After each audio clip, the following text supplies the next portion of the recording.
I am so confused and I love it.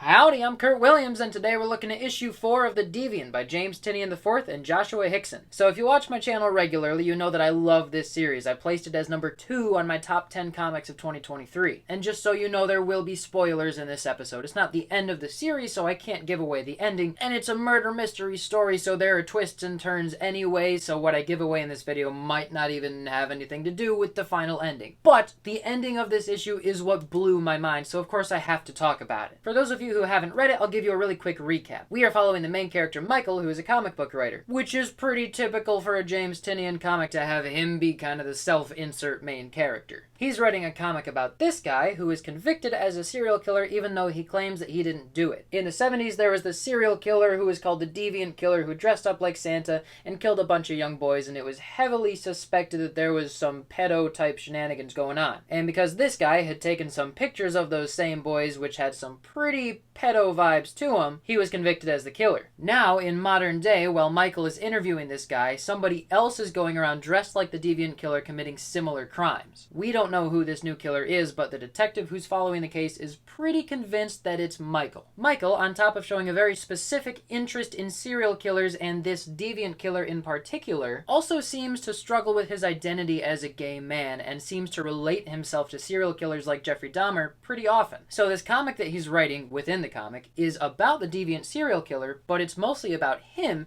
and how he sees himself as basically the Deviant serial killer, mostly because of his sexuality. At least, that's what I'm getting from it. So, now that you're caught up, this issue goes pretty fast. There's only like 4 scenes in here, but it's a very quick read. It's definitely a page-turner. In the first scene, Michael takes his boyfriend to see the site where Jeffrey Dahmer's building used to stand, and he talks about how he can't help but compare himself to Jeffrey Dahmer, and he's worried if he takes home his boyfriend, it's gonna be some weird murdery thing. Then we have a scene where Michael talks to the guy who is convicted for being the Deviant serial killer, whose name I have forgotten, and that's mostly just figuring out logistics stuff. It's not a super interesting scene, it's just supposed to get us used to the idea of what this comic is that he's making. Even if there is technically new information that we're receiving in these pages, I feel like it's all information that could have been easily inferred before, so it doesn't feel like anything new. Then we have a quick scene where Paul, the ex-cop who was hatcheted in the face by the Deviant serial killer in the 70s, shows up and assaults Michael because he thinks that he's the new Deviant killer. And in the previous issue, we saw Paul coming to the conclusion that this guy Michael must be the new Deviant killer, and he was preparing to go and hunt him down. And yeah, this guy Paul is a homophobic bigot, right? He thinks that just because this guy is gay and he's interested in the Deviant Killer that he must also be the Deviant Killer, and he's been previously established as uber conservative and generally intolerant. But if the last time that you knowingly interacted with a gay guy was when he was hatcheting your face off, then you've got what one might call an understandable bias. Anyway, Paul himself is an idiot, but he's a well-written idiot. Meanwhile, the detective on the Deviant Killer case meets up with Michael's boyfriend at his apartment and has a look around. The detective is already pretty much convinced that Michael is the new Deviant Killer, but what he finds in the closet in this scene definitely doesn't help, and here's your spoiler alert. What he finds in the closet is a bloody Deviant Killer outfit, which I did not see coming for a second. Because, listen, so it's very obvious right away that Michael himself could be the new Deviant Killer because he's obsessed with serial killers, and he's not super comfortable with his own identity as a gay man, and he kind of sees himself as a parallel to a serial killer already, and he's going and talking to the guy who is convicted for being the Deviant Killer. It's just too many things that make it so obvious that he could be the new Deviant Killer that I immediately registered it as a red herring. So then I started thinking, well, if it's not Michael, then it has to be somebody we don't know, and if it's somebody we don't know, are we gonna have some terrible reveal at the end of the series? It was so-and-so that nobody's ever heard of? That's not satisfying. And if James Tynion, a gay man, is writing a story about a gay writer who feels like he's perceived as a serial killer because he is gay, then I would just expect the moral of the story to be that you're not evil just because of your sexual orientation, right? So then I started thinking, well, maybe this guy who's going around as the Deviant Killer is some kind of spiritual force. He's like Jeffrey Dahmer and Krampus mixed together. And then it would be kind of like a Department of Truth type situation, which is another James Tynion series where basically things are only true if everybody believes they're true. So if enough people believe that being gay is just as bad as being a serial killer, then some spiritual form manifests infest that goes around only killing young boys. Basically, I was looking for anything to believe other than Michael is the new serial killer. But then they found the bloody costume in his closet and I don't know! So what I'm saying here is I'm very invested in this story. I just want to know what Tynion is trying to say. I want to know what he's trying to tell us about the world with this series because I don't know what he wants. And that's what makes the series so scary, is that I don't know what's going on. He might be trying to say something really uncomfortable with this series, which just makes it spookier. Anyway, this issue was mostly talking heads except for a little bit of dancing in the beginning, and then there was that assault in the middle, and then there was that reveal at the end. Other than that, it's kinda low action talking heads type issue. The art in the issue I think is some of the least visual stunning art of the series so far, but most of what's going on just doesn't give Hixson the chance to have really cool pages. Like there's this first scene in the club where he gets to play with a lot of colors, and I think Hixson has a real strength in coloring his own pages. And then of course every page he does with the Deviant killer from the 70s is gorgeous. It's just mind-blowing art. But if it wasn't for that one splash page, I feel like this issue would have been kind of boring to get through. It also feels like a couple things here and there were kind of rushed on the art side of this issue. Like, I know that I've seen better art than this first panel from Hixson before. The form on these guys just looks kind of scratchy. I don't love the way his arms are shaded,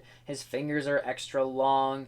When their hands are together, it just doesn't look very detailed. And I would guess that Hixson is using a lot of very specific reference photos for his facial expressions, because I don't love the details that were chosen for this face here, for example, but I definitely see how someone could go from a picture to drawing that. Or I thought this face was a little bit awkward. There's just too much nose there. We don't need to see that many lines for a nose before we know that it is a nose, and it's just kind of a distracting amount of lines for a nose. But for every facial expression that Hixson does a little bit wonky, he has like 5 or 6 that are on point. Like with this face, it's obvious that this guy's heart just stopped for a second. He looks very surprised and afraid, but not overdone. This face and the angle that he chose is great. I love the wrinkles on his face. I love the way that his teeth are drawn. That's a really well done expression. And even though the facial expressions of this guy who's in jail aren't as strong as they are in other issues, I think that he's still got really good stuff there. I mean, that's just a really convincing old man who's been sassy for the last few decades. Like I said before, I think one of his strengths is in his coloring. I love that he colors his own work, because even though the script for issue 4 didn't really call for all that interesting coloring work, it's still very well done. I mean, just look at this house with the snow on the roof and all the Christmas lights that look like they're actually glowing. You can see some great shadows there. We have the candy cane decorations, some snow on the lawn.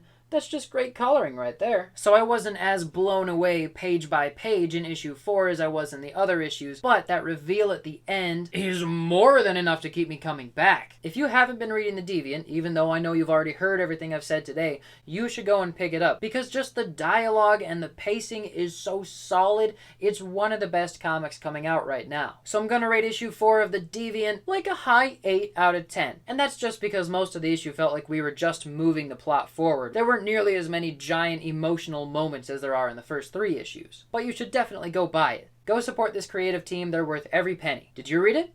What do you think?